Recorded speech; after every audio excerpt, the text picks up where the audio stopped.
Hello, this is the TradeSite US Stocks and Futures Market Preview for Thursday the 21st and Friday the 22nd of July 2022. Hope you had a good trading day. Again, not much, a little pop in the market here, but I mean, look, let's be honest. This is still summer doldrums. The action seems pretty choppy. It's a different world. The volume's still there, kind of. We'll look at that in a minute, but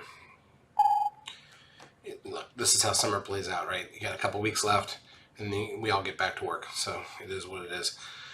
Here's the ES front month futures contract. This is the daily chart of the broad market in futures form. So, making new highs for the last month or so, but still obviously closer to the lows of the year than the highs.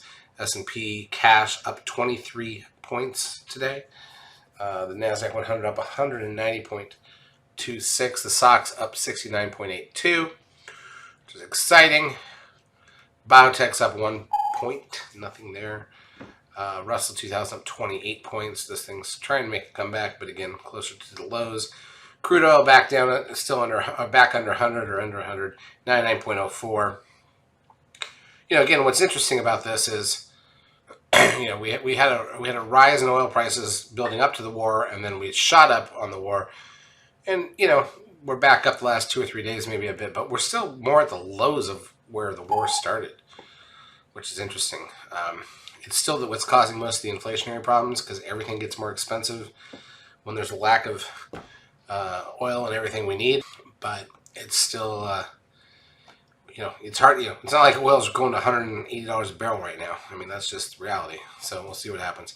Gold down $10.70. This is really interesting. Like inflation on the rise, dollar getting stronger though maybe, but gold at lows for the year. Oofta. A lot of people getting hurt. I know a lot of people I know were buying gold for the inflationary purposes, and nobody cares anymore. Should have been buying Bitcoin, evidently, although it depends on where you bought it, right? Advanced decline ratio on the NASDAQ plus 1361. More stocks up than down by a lot. On the New York plus 1130. More stocks up than down. NASDAQ volume was 5.4 billion shares. It's the best volume day we've had in a month, and it was on the upside. That's interesting. We'll see what that leads to. Again, it's still a weird time of year. We're in the middle of core earnings season, though. So you got a lot of stocks when they report earnings, like Netflix did and everything. They trade more volume than normal. So that can help with the volume spike. The VIX down 62 cents to 23.88. The trend closes at 1.33. Puts the 10-day moving average at 1.11. We'll go real quick through some of the major stocks just to see them. Apple up $2.04. Okay, Amazon up $4.56. Still kind of in no man's land there. Meta up $7.31, trying to come back up the bottom. Google up 9 cents. Remember, Google split, so it's no longer a $2,000 stock. It's a $113 stock. That's going to be interesting for a while. Goldman Sachs up $3.40. Again, coming off the lows. Netflix up $14.81. Trying to curl up there. Peloton back into double digits, up $1.63. That's a big move.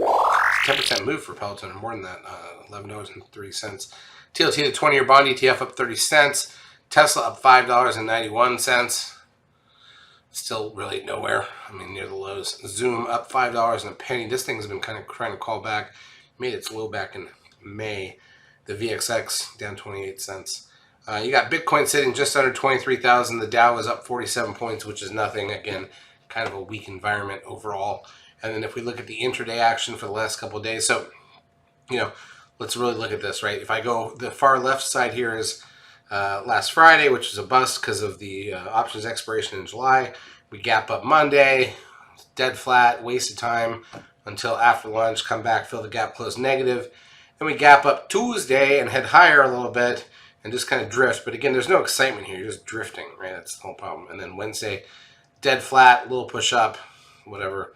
And then that's it. We closed where we got to in about the first hour and 30 minutes. That's where we closed for the day. So summer doldrums. That's the definition of summer doldrums. Nothing else to be done. The dollar's flat, so the Forex stuff's not that exciting. We're half size in Forex.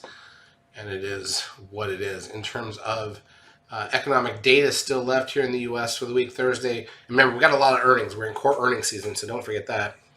But Philly Fed Manufacturing Index and the weekly initial and continuing jobless claims numbers before the market by an hour tomorrow on Thursday. CB leading index at 10 Eastern Time, natty gas at 10:30, and then Friday, flash services PMI, flash manufacturing PMI at 9:45.